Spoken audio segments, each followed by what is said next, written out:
Hello friends, आज हम लोग इस वीडियो में डिमांड पढ़ने जा रहे हैं। डिमांड डिमांड का मतलब होता है कि अगर हम कब कहेंगे कि डिमांड है और कब कहेंगे कि ये डिमांड नहीं है। डिमांड के मेन 3 कंपोनेंट्स होते हैं। सबसे पहला जो होता है वो होता है डिज़ायर, या इसको हम दूसरे वर्ड में कहते हैं वांट। सबसे पहले हमें कोई चीज़ पाने की इच्छा होनी चाहिए, चाहत होनी चाहिए कि हमें ये चीज़ चाहिए है। तो उसके बाद सेकंड होती है एबिलिटी टू पे। सिर्फ हमें कोई चीज़ चाहिए है, उससे डिमांड नहीं बनेगी जब तक हमारे पास उसको ख़रीदने की एबिलिटी नहीं होगी। दैट मीन्स हमारे पास परचेजिंग पावर नहीं होगी। इसका मतलब ये है कि हमारे पास इन टर्म्स ऑफ मनी कि हमारे पास पैसे होंगे कि हम उसको ख़रीद सकें। जैसे सिर्फ पैसे होना एक चीज़ है और उसके बाद विलिंगनेस टू पे अलग चीज़ है।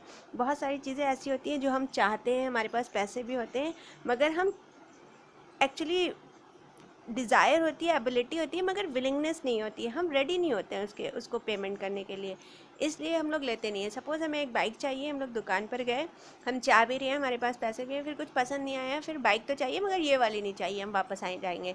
इसका मतलब वो डिमांड नहीं हुई, क्योंकि डिमांड में 2 चीज़ होती थी मगर विलिंगनेस टू पे शामिल नहीं होगी। इस चीज़ के लिए हम पैसे देने के लिए तैयार नहीं हैं।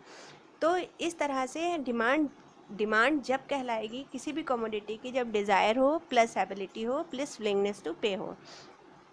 इसी ये जब तीनों चीज़ें मिलकर कंबाइन हो जाएंगी तो वो डिमांड कहलाएगी। इसीलिए डिमांड की जो डेफिनेशन होती है वो होती है, demand for a commodity is the quantity. वो क्वांटिटी किसी भी कमोडिटी की which a consumer is willing to pay, जिसके लिए कंज्यूमर तैयार है पे करने के लिए, एट अ पर्टिकुलर प्राइस, एक पर्टिकुलर प्राइस पर, एट अ पर्टिकुलर टाइम, एक पर्टिकुलर टाइम में। यहाँ पर 2 चीज़ें और इम्पॉर्टेंट है कि वो किसी एक, मान लीजिए हमें हमें एक कार चाहिए है, तो अभी अभी चाहिए वो, क्योंकि अभी अभी नई नई मार्केट में लॉन्च हुई। हो सकता है थोड़ा थोड़ा टाइम के बाद दूसरा मॉडल आ जाए तो हमें वही कार उतने ही पैसों में नहीं चाहिए होगी। यानी अगर टाइम चेंज होता है तो भी डिमांड चेंज हो जाती है। फिर दूसरी बात है प्राइस। अगर प्राइस, मान लीजिए किसी भी चीज़ के, एक हम पेन खरीदने गए, उसकी प्राइस 10 रुपीज़ है, तो हम तैयार है ख़रीदने के लिए। फिर अगर प्राइस चेंज हो जाए, वो 12 रुपये की वही पेन देने लगे, तो हम लोग बोलेंगे नहीं, हमें तो 10 की ही चाहिए थी, हम 12 की नहीं लेंगे। तो इस तरह से एक पर्टिकुलर टाइम पर, एक पर्टिकुलर प्राइस पर, अगर किसी को विलिंगनेस टू पे है, डिज़ायर है, एबिलिटी है, तो फिर वो डिमांड कहलाएगी।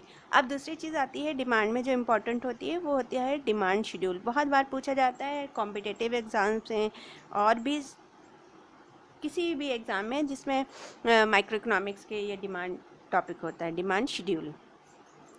डिमांड शेड्यूल जो होता है वो एक टेबल फॉर्म में होता है, जिसमें डिफरेंट डिफरेंट प्राइसेस पर different different quantity demanded show होती है। फॉर एग्जांपल, अगर यहाँ पर हम कहें प्राइस, कोई भी एक कमोडिटी है, सपोज एक्स है, अगर प्राइस हम कह रहे हैं एक्स का, और ये किस में होगा, रुपीज़ में होगा, क्योंकि हमारे यहाँ, हमारी कंट्री में, इंडिया में रुपीज़ चलते हैं।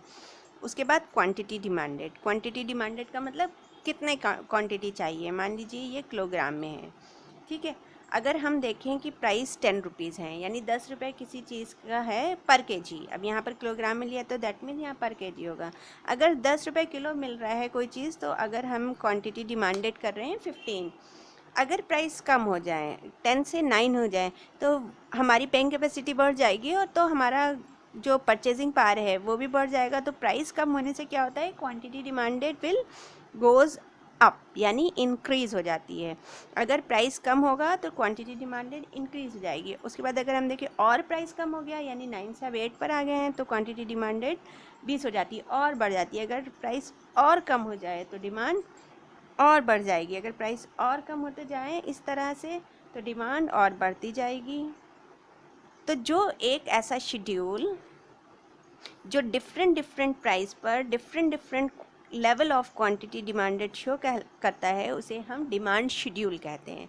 अगर इसी डिमांड शेड्यूल को हम एक ग्राफ पर प्लॉट कर दें, तो जो कर्व बनकर तैयार होगा हमारा, वो डिमांड कर्व कहलाएगा। फॉर एग्जांपल, अगर हम इसे प्लॉट करें, हम x axis, y axis, x axis पर हम क्वांटिटी डिमांडेड ले लें और वाई एक्सिस पर हम प्राइस ले लें, तो हम देखेंगे कि जब प्राइस जब प्राइस हायर है यानी 10 रुपीज़ है तो क्वांटिटी डिमांडेड कितना है, 15 है फॉर एग्जांपल, यहाँ 10 है 15 है। उसके बाद और हमारी घटती जाएगी और घटती जाएगी और घटती जाएगी। तो ये कुछ इस तरह से हमारा डिमांड कर्व बढ़ जाएगा। अगर आप इसे सही से प्लॉट करेंगे तो हमारा डिमांड कर्व इस तरह से आएगा। तो जो अगर हम डिमांड शेड्यूल को एक ग्राफ पर प्लॉट करते हैं तो जो कर्व बनकर हमारा तैयार होता है उसे हम कहते हैं demand curve. Demand curve different shape का हो सकता है। पॉसिबिलिटीज़ ऑफ डिमांड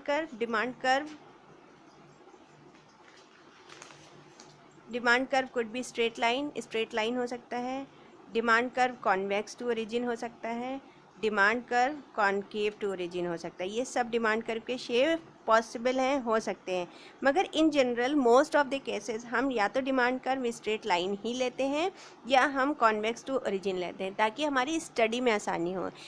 मगर पॉसिबिलिटीज़ अगर पूछी जाए कभी भी तो तीनों पॉसिबिलिटीज़ है। डिमांड कर्व किसी भी शेप का हो सकता है, बस जो मैंडेटरी चीज़ है वो ये है कि हमेशा निगेटिव स्लोप होगी। निगेटिव स्लोप का मतलब ये ऊपर से नीचे की तरफ आएगा, डाउनवर्ड स्लोपिंग। देखें ये कर्व भी ऐसे आ रहा है, ये कर्व भी इधर आ रहा है।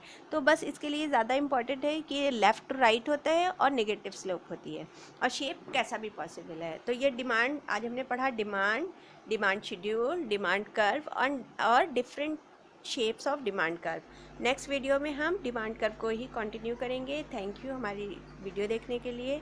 अगर आपने चैनल सब्सक्राइब नहीं किया है तो प्लीज़ कर लें, और अगर आपको वीडियो अच्छी लगी है तो लाइक करें। और कोई भी कॉम्प्लीमेंट या सजेशन है तो प्लीज़